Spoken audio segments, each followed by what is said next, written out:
Assalamualaikum warahmatullahi wabarakatuh. Tahun 2016. Kisah berawal pada sebuah keluarga terdiri dari ayah, ibu, dan dua anaknya.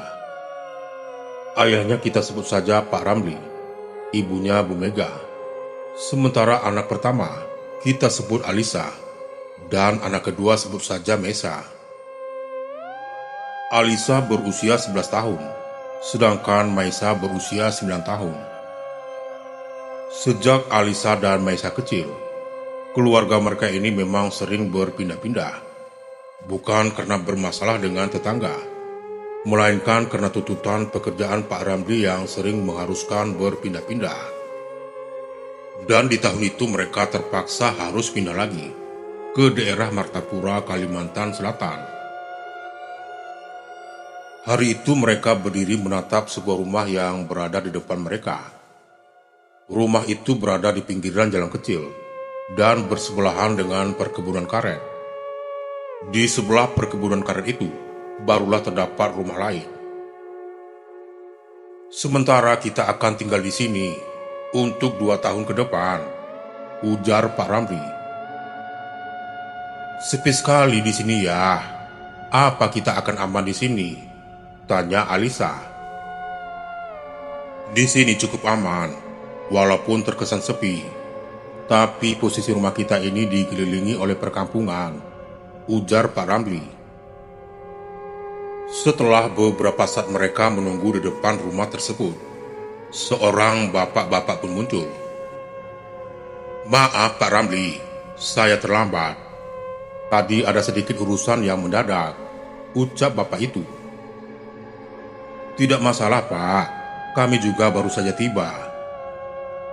Oh syukurlah, mari Pak, ujar si bapak seraya membukakan pintu rumah tersebut. Di sini ada 2 kamar tidur dan 1 kamar mandi Pak. Air bersih di sini berasal dari sumur yang berada di samping kiri rumah ini, ujar si bapak itu lagi. Ini kunci rumahnya ya Pak. Kalau begitu saya pamit pulang dulu, lanjut si bapak itu. Baik Pak, terima kasih banyak, ucap Pak Ramli. Si bapak mengangguk dengan bibir yang tersenyum. Ia juga langsung menjabat tangan Pak Ramli sebelum pergi. Setelah si bapak itu pergi, Pak Ramli, Bu Mega, dan kedua anak mereka pun lantas mulai melihat-lihat sisi rumah. Rupanya semua perabotan di dalam rumah tersebut sudah lengkap, dan mereka hanya tinggal menempati saja. Semua perabotan di rumah ini sudah disiapkan untuk kita oleh bos ayah. Jadi anggap saja milik kita sendiri, ucap Pak Ramli. Alisa dan Maisa langsung bersorak kegirangan setelah mendengarkan ucapan sang ayah. Malam itu setelah makan malam bersama, mereka pun masuk ke dalam kamar masing-masing. Mesa sudah terlelap, namun Alisa masih belum bisa memejamkan mata. Suara binatang malam yang berisik di luar rumah membuatnya susah untuk tidur. Berisik sekali, gumam Alisa seraya menutup telinganya dengan bantal. Namun saat ia berusaha memejamkan mata, tiba-tiba Alisa mendengar suara tangisan yang menyayat hati dari luar jendela kamar itu. Alisa kembali membuka matanya dan mulai mencoba mendengarkan suara tangisan itu dengan seksama. Semakin didengarkan, suara tangisan itu semakin menyayat. Mei, panggil Alisa pada sang adik. Namun tak ada jawaban. Maisa masih terlelap tidur.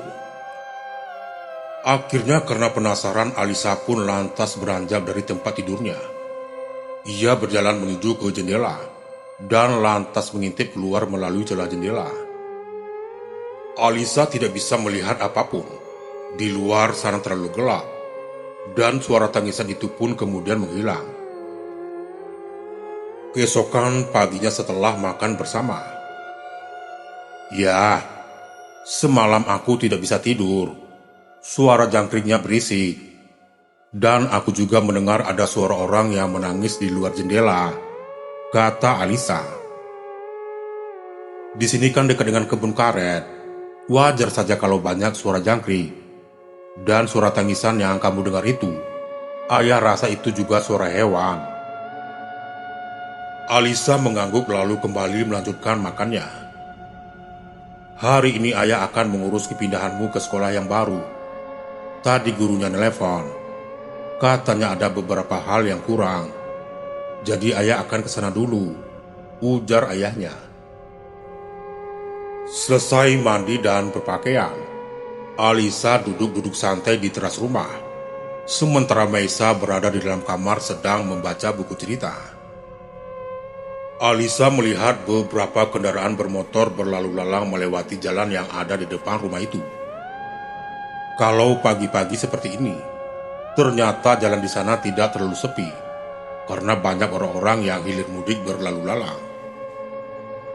Karena bosan hanya duduk-duduk saja, akhirnya Alisa pun memutuskan untuk berjalan kaki di sekitaran rumah tersebut. Saat ia sampai di depan perkebunan karet yang berada di samping rumah mereka itu, Alisa melihat ada seorang anak kecil yang tak memakai baju, sedang memungut sesuatu di tanah.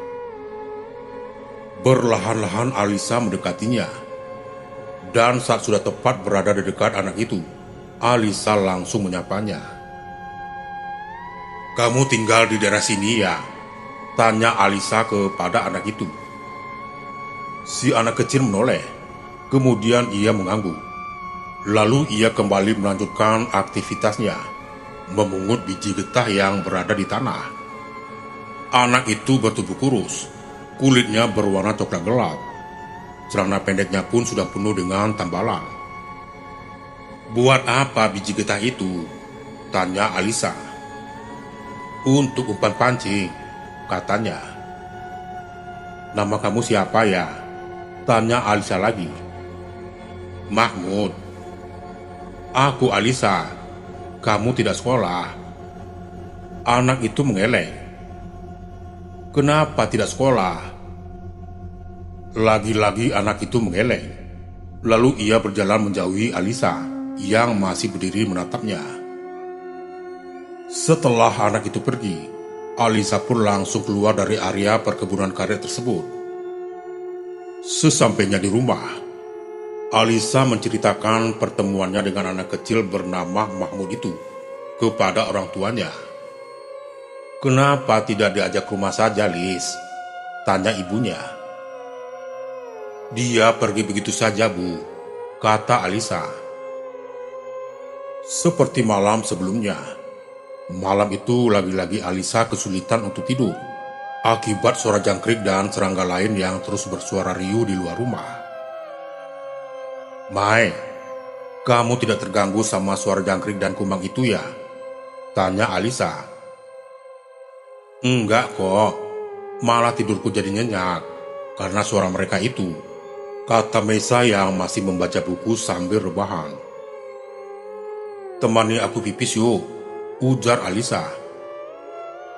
Akhirnya Meisa pun menemani sang kakak.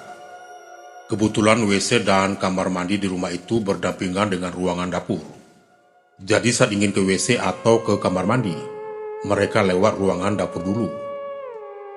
"Aku tunggu di sini saja," ujar Meisa seraya duduk di kursi meja makan. Alisa mengangguk. "Jangan tinggalin aku ya." "Iya." Alisa pun berjalan ke arah WC. Namun saat sedang buang air, Alisa tiba-tiba mendengar suara ledakan tepat di atas rumah mereka.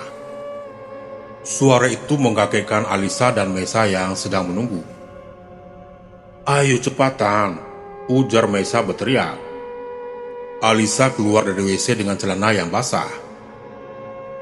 Mereka berlari sambil berteriak-teriak, sampai-sampai membuat orang tua mereka pun terbangun. "Kalian ini kenapa sih?" tanya ibunya. "Tadi ada suara ledakan di atas atap, Bu," kata keduanya bersamaan. "Paling cuma tikus," ujar ayahnya. Setelah keributan kecil itu, mereka pun kembali ke kamar masing-masing.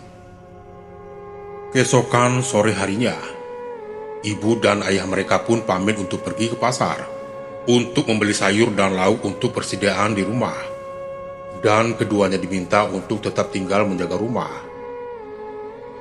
"Kita jalan-jalan yuk," ajak Maisa.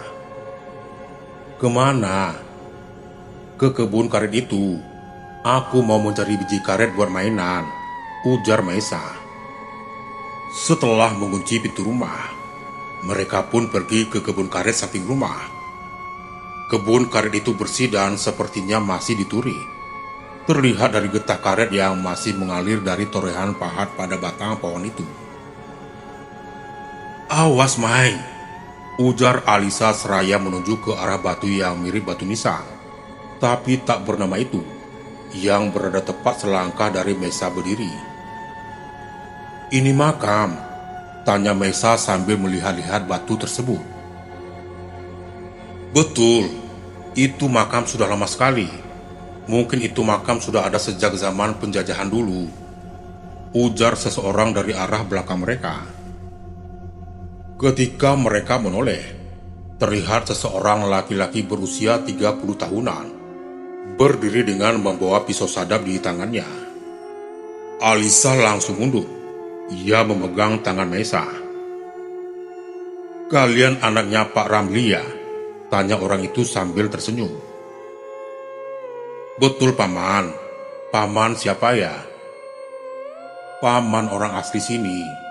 "Ya sudah, kalian pulang sana," ujar orang itu. Tanpa disuruh 2 kali, Alisa langsung pergi sambil menarik tangan sang adik keluar dari kebun karet itu. Dan tidak lama setelah mereka sampai di rumah, orang tuanya pun datang. Malam itu setelah makan malam, Alisa dan Maisa masuk ke dalam kamar. Keduanya tak langsung tidur, melainkan ngobrol terlebih dahulu. Hingga tiba-tiba terdengar suara tangisan dari luar jendela lagi. Keduanya saling bertatapan. Berlahan-lahan Alisa beranjak dari tempat tidurnya dan berjalan mendekati tempat tidur sang adik. Alisa memeluk erat adiknya yang sudah hampir menangis tersebut. "Kamu rasa itu suara orang bukan?" tanya Alisa. "Itu suara orang, aku yakin." Alisa lantas menarik tangan adiknya untuk segera keluar dari kamar mereka. Setelah keluar dari kamar, mereka langsung berlari ke kamar Pak Ramli dan Bu Mega. Mereka menggedor-gedor pintu kamar itu dengan sangat keras. Ketika pintu terbuka, Alisa dan Maisa langsung memeluk ibunya. "Suara tangisan itu ada lagi," ujar Alisa. Pak Ramli yang tidak percaya, lantas berjalan ke kamar kedua anaknya guna memastikan suara tangisan yang didengar oleh anak-anaknya itu. Dan ternyata suara tangisan itu masih ada. Suaranya masih sangat jelas terdengar. Pak Ramli menatap Bu Mega yang berdiri di depan pintu kamar sambil memeluk kedua anaknya. Akhirnya Pak Ramli membuka jendela kamar tersebut untuk melihat sumber tangisan itu berasal dari mana. Namun setelah jendela sudah terbuka dan Pak Ramli sudah melongokkan kepala keluar jendela, ia sama sekali tidak melihat ada yang aneh.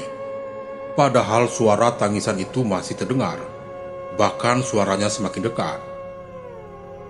"Ayah!" teriak Alisa ketika sebuah benda besar berwarna putih melayang tepat di depan jendela. Pak Ramli yang tak sempat menghindar seketika terjatuh ke lantai.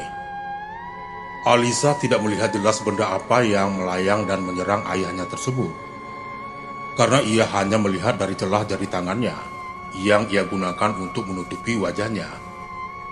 Suasana hening sesaat, hingga tangisan Alisa dan Maisa memenuhi seisi kamar. Pak Ramli pingsan, dan Bu Mega langsung menutup jendela saat dirasa sudah aman. Setelahnya mereka bertiga berusaha untuk membangunkan Pak Ramli. Tidak beberapa lama kemudian, Pak Ramli terbangun. Wajahnya pucat dan ia juga mendadak terserang demam tinggi. Keesokan harinya, bapak-bapak pemilik rumah itu pun datang setelah mendengar kabar bahwa Pak Ramli sakit. Beliau tidak datang seorang diri, melainkan ditemani oleh seorang bapak-bapak lain yang memakai kopiah. Alisa dan Meisa disuruh keluar dari kamar ketika si bapak berkopiah itu sedang berbicara bersama Pak Ramli. Dan dari yang Alisa dengar dari balik pintu, katanya Pak Ramli terkena serangan gaib dari seseorang. Serangan itu berupa santet, namun santet itu tidak benar-benar berhasil sepenuhnya, karena ada sesuatu yang jauh lebih kuat yang menghalangi santet tersebut. "Kamu dengar apa tadi?" tanya Meisa. "Katanya ayah disantet." Sore itu Alisa disuruh pergi ke warung untuk membeli kopi hitam. Namun karena warungnya cukup jauh dari rumah, Alisa pun meminta sang adik untuk menemaninya. Dan setelah kurang lebih 20 menit berjalan, mereka pun sampai di warung itu. Setelah membeli kopi sesuai apa yang disuruh ibunya, mereka berdua pun kembali pulang. "Lihat, Is, langitnya berwarna kuning," tunjuk Meisa ke atas. "Iya, warnanya membuatku takut. Katanya kalau warna langitnya kuning, itu tandanya akan ada yang meninggal berdarah." Tiba-tiba Meisa terdiam. Langkah kecilnya berhenti. Ia sejenak mematung sambil menatap ke arah sebuah rumah yang nampak tak berpenghuni itu.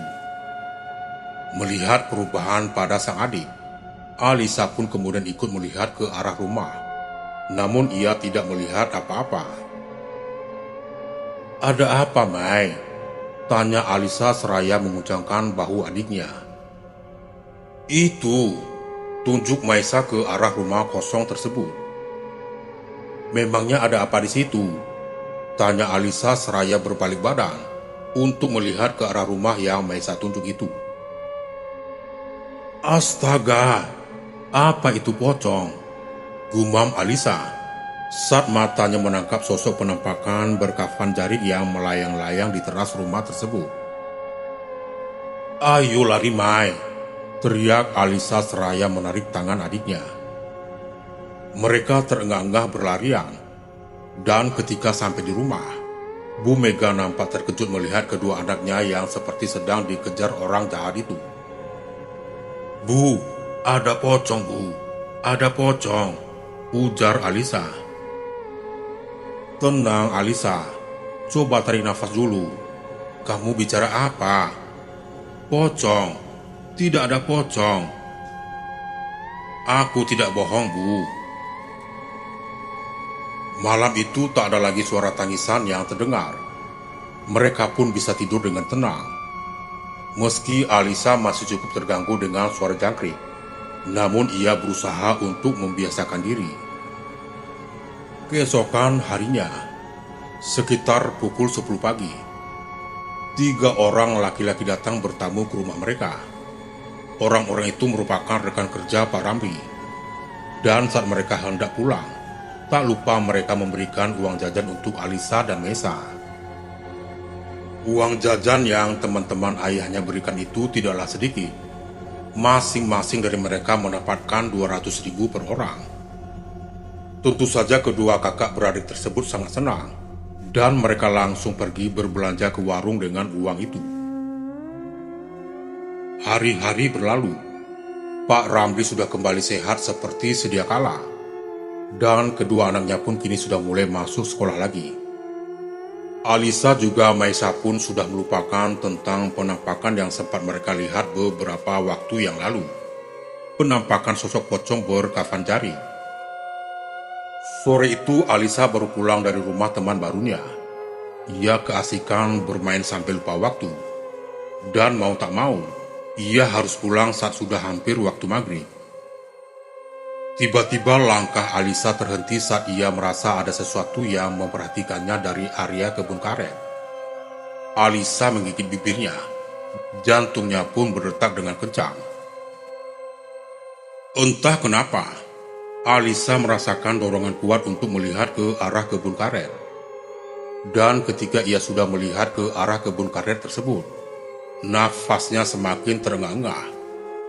Bagaimana tidak? Karena tepat di dekat sebuah pohon karet itu, Alisa melihat sosok penampakan yang sama dengan yang pernah ia lihat bersama Mesa beberapa waktu yang lalu. Tanpa pikir panjang, Alisa langsung berlari ketakutan. Di teras rumah terlihat Pak Ramli yang sudah menunggu Alisa pulang. Ia terlihat panik ketika melihat putrinya lari-lari seperti dikejar orang. "Ayah!" teriak Alisa, seraya memeluk tubuh ayahnya. "Ada apa? Apa kamu dikejar orang?" "Aku lihat pocong, ayah. Ada pocong di sana. Ayo masuk ke dalam." "Tapi ayah percaya kan?" "Iya, ayah percaya sama kamu. Sudah, jangan dibahas lagi." Alisa masuk ke dalam kamarnya, diikuti dengan Mesa yang juga ikut masuk ke dalam. "Mai, aku lihat dia lagi," ujar Alisa. "Shh, jangan disebut, nanti dia datang lagi." Alisa terserang demam. Ia sakit selama 2 hari. Dan di hari kedua ia sakit itulah, titipan amplop dari bos ayahnya datang. Amplop itu ditunjukkan untuk Alisa yang sedang sakit. Katanya itu obat supaya Alisa cepat sembuh. Ketika Alisa membuka amplopnya, dan benar saja, matanya langsung berbinar-binar. Sejumlah uang tersusun rapi di dalamnya. Pak Ramli tersenyum menatap putri sulungnya yang sudah nampak sehat tersebut. "Kalau dipikir-pikir, ini aneh. Setelah melihat pocong itu, kita selalu mendapatkan uang kan? Apa ini cuman kebetulan saja?"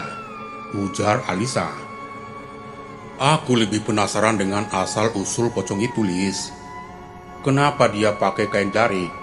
Kenapa tidak pakai kain putih? Aneh kan?" Alisa mengangguk. Ia pun jadi ikut kepikiran dengan asal-usul pocong itu, hingga membuatnya mulai mencari tahu asal-usul pocong tersebut dengan menanyai teman-temannya. Namun tak ada satupun dari mereka yang mengetahui tentang asal-usul pocong itu. Sampai suatu ketika, Alisa bertemu dengan seorang teman yang memiliki kelebihan bisa melihat yang gaib. Dan dari temannya itulah, Alisa bisa mengetahui sedikit tentang sosok pocong jarik itu. Katanya pocong itu akan muncul setiap senja kuning dan sarak seru menjelang maghrib. Siapapun yang melihatnya dianggap beruntung. Dan kononnya sosok itu dulunya saat meninggal memang dikafani dengan kain jari. Namun hanya sedikit yang bisa Alisa ketahui. Karena kata temannya itu, pocong jari tersebut tidak suka kalau asal-usulnya dikulik. Dan mungkin karena itu pula, sosok pocong jari tak pernah lagi menampakkan diri, hingga Alisa dan keluarganya pindah dari tempat itu. Assalamualaikum warahmatullahi wabarakatuh.